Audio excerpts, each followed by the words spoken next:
Hello everyone, সবাই কেমন আছো? আশা করি সবাই খুব ভালো আছো। আজ বিকেলে চলে গেছিলাম মা সিংহমাইনি মায়ের মঙ্গল ঘট ঘোরানোর দৃশ্য দেখতে। আমি যে মন্দিরটায় দাঁড়িয়েছিলাম সেই মন্দিরটায় নাকি 3 পাক মানে ঘোরানো হবে, প্রদক্ষিণ হচ্ছে। তাই কত বাজনা, কত লোকজন সবাই এসছে, প্রচুর ভিড় হয়েছে। আর আমি একটা মন্দির, যে মন্দিরটায় আমি দাঁড়িয়েছিলাম কালী মন্দির, সেই মন্দিরের চারিপাশটা থেকেই ঘোরানো হচ্ছিল। 3 পাক হবে নাকি আমি জানি না, আমি 1 পাক দেখেই চলে এসেছি, কারণ আমার একটু তাড়া ছিল বলে।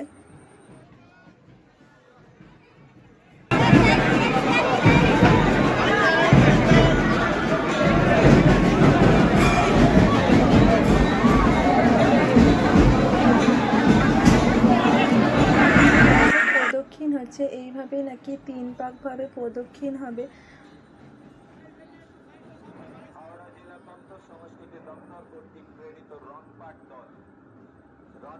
এর আগে প্রচুর ভিড় হয়েছিল, অনেক সং করেছিল।